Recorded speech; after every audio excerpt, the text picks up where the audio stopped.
Welcome to டூட்டீஸ் world. இன்றைக்கி நம்ம சேனலில் ரோட்டு கடை டிஃபன் குருமா எப்படி செய்கிறதுன்னு பார்க்கலாம் வாங்க. இது இட்லி, தோசை, பணியாரம் எல்லாத்துக்குமே ரொம்ப சூப்பராக இருக்கும்.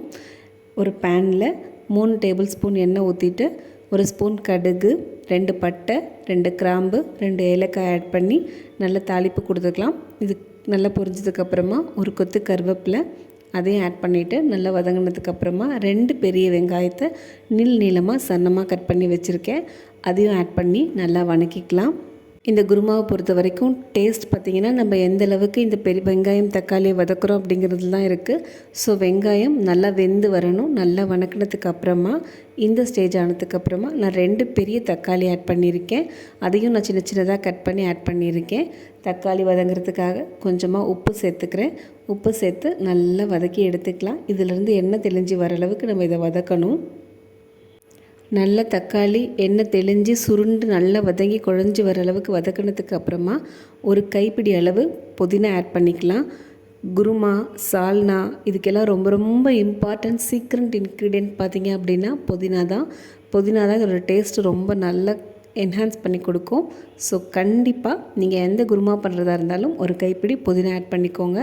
ஆட் பண்ணி நல்லா வதங்கினதுக்கப்புறமா நான் 1.5 டேபிள் ஸ்பூன் இஞ்சி பூண்டு பேஸ்ட் ஆட் பண்ணியிருக்கேன். அதையும் ஆட் பண்ணி பச்சை வாசம் போகிற அளவுக்கு நல்லா வதக்கி எடுத்துக்கலாம்.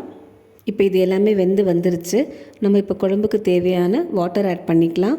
பார்த்திங்கன்னா நான் இப்போ 2 சொம்பு தண்ணி ஆட் பண்ணியிருக்கேன். உங்களுக்கு குழம்பு எந்த அளவுக்கு வேணுமோ அந்தளவுக்கு வாட்டர் ஆட் பண்ணிக்கோங்க. நீங்கள் எந்த அளவுக்கு வாட்டர் ஊற்றுறீங்களோ அந்தளவுக்கு நீங்கள் மசாலா அரைச்சி ஊற்றுறது கரெக்டாக கன்சிஸ்டன்சியை பார்த்துக்கோங்க. இல்லை அப்படின்னா தண்ணியாட்டம் இருக்கும் குழம்பு. தண்ணி நிறைய வைக்கிறீங்கன்னா மசாலா கரெக்டாக அரைச்சிக்கோங்க. இப்போ நான் 2 சொம்பு தண்ணி ஊற்றி கொதி வரதுக்காக மூடி வச்சுருக்கேன். இந்த ஸ்டேஜில் நான் 1/2 மூடி தேங்காய், 2 கைப்பிடி பொட்டுக்கடலை, காரத்துக்கு தகுந்த பச்சை மிளகா, ஒரு பட்டை, ஒரு கிராம்பு, ஒரு ஏலக்காய், கொஞ்சமாக சோம்பு, கசகசா எல்லாத்தையுமே வச்சு ஃபைன் பேஸ்ட்டாக அரைச்சிட்டு வந்திருக்கேன். அதை இப்போ இந்த கொதி வந்ததுக்கப்புறமா இதில் ஆட் பண்ணிக்கலாம். இப்போ ஆட் பண்ணதுக்கப்புறமா அகைன் நம்ம இது நல்லா கொதிக்க வைக்க போகிறோம். நான் பார்த்திங்கன்னா குழம்புக்கு தேவையான 2 சொம்புக்கு மேலே ஒரு 3/4 சொம்பு அளவு தண்ணி வச்சுருக்கேன். எதுக்காகன்னு பார்த்திங்கன்னா குருமா, சால்னா இதெல்லாம் பார்த்திங்கன்னா நல்லா கொதித்து சுண்டும் போது தான் அதோட டேஸ்ட் நல்லா இருக்கும். ஸோ அதனால் அந்த 3/4 சொம்பு தண்ணி சுண்டுற அளவுக்கு நம்ம இதை நல்லா கொதிக்க வைக்க போகிறோம். இது நல்லா கொதித்து பச்சை வாசெல்லாம் போய் வந்தால் தான் நம்மளோட குருமா பார்த்திங்கன்னா ரொம்ப டேஸ்டியாக இருக்கும்.